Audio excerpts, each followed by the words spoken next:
Hello students, आज हम करेंगे worksheet number 55 class 9th English.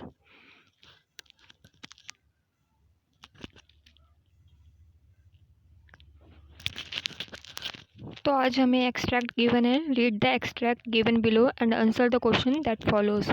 ये एक्सट्रैक्ट जो है वो हमारी पोएम चैप्टर 6 से लिया गया है।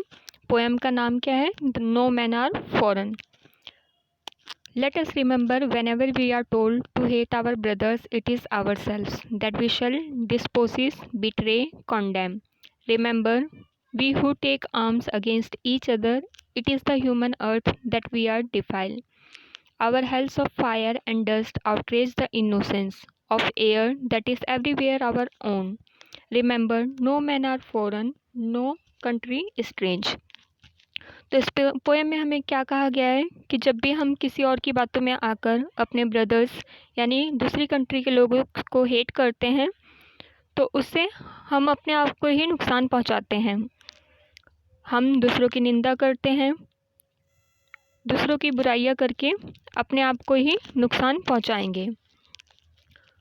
Remember, we who take arm against each other. अगर हम एक दूसरे के लिए हथियार उठाते हैं तो इससे हम दोनों को ही नुकसान होगा, यानी हम दोनों ही कंट्री को के रहने वाले लोगों को नुकसान होगा।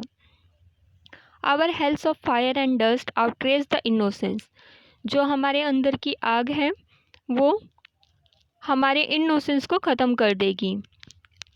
Of air that is everywhere our own. Remember, no man are foreign and no countries strange. तो कोई भी मैन जो है वो फॉरेन नहीं है, यानी कोई भी मैन हमारे लिए अनजान नहीं है, ना ही कोई कंट्री अलग है। हम सब एक ही वर्ल्ड में रहते हैं, एक ही पृथ्वी पे हैं और हम सब ह्यूमन बीइंग्स हैं। तो ये हमारी पोएम थी चैप्टर 6 की। Chapter 6 no man are foreign. अब इसमें फर्स्ट क्वेश्चन हमारा पूछा गया है, but as per the extract the word dispossess does not refer to. Dispossess जो है वो यहाँ पर क्या नहीं शो करता। डिस्पोसिस मतलब कि कोई भी चीज़ ले लेना, to take somebody properties land ETC, तो किसी दूसरे की चीज़ों को ले लेना। तो यहाँ पर डिस्पोसिस क्या नहीं शो करता? गेन को। The poet say that by raising arms against each other we will. Poet कहता है कि अगर हम एक दूसरे के अगेंस्ट हो जाएंगे, एक दूसरे के अगेंस्ट वेपन उठा लेंगे तो उससे हम क्या करेंगे? अपने ही लैंड को खराब करेंगे, तो अपने ही लैंड, अपनी पृथ्वी को प्रदूषित करेंगे। तो इसका क्या आंसर होगा? C, tent our land. The poet does not want to spread the message of dash through the poem. Poet इस पोएम से क्या मैसेज नहीं शो करना चाहता? हेटर्ड का। कि पोएट कह रहा है कि यहाँ पर हमें इस पोएम से बता रहा है कि हमें एक दूसरे से हेट नहीं करना चाहिए। विच literally device use in the given above extract from the poem. इस पोएम में कौन सा डिवाइस यूज करा गया है? तो यहाँ पर पोएम में कौन सा डिवाइस यूज हुआ है? एलिट्रेशन। See, alliteration.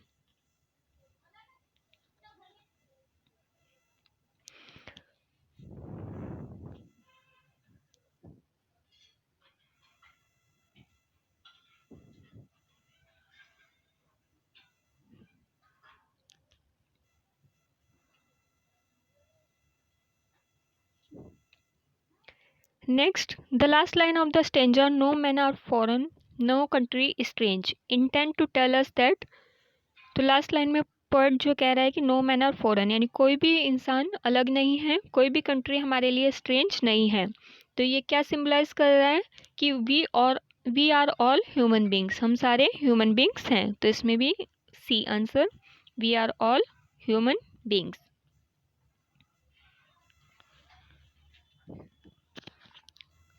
इस एक्सट्रैक्ट में कुछ डिफिकल्ट वर्ड्स दिए हैं जिनके मीनिंग हमने लिखे हैं। वेनेवर मीनिंग क्या होता है? Every time. हेट मतलब डिसलाइक, यानी किसी को नापसंद करना। Dispossess, to take somebody's property land ETC, किसी और की प्रॉपर्टी को, लैंड को ले लेना। बिट्रे मतलब टू डिसीव। कंडेम, क्रिटिसाइज करना। आर्म्स यहाँ पर वेपन्स के लिए यूज़ करा गया है, हथियारों के लिए। डिफाइल मतलब स्पॉइल, यानी खराब कर देना।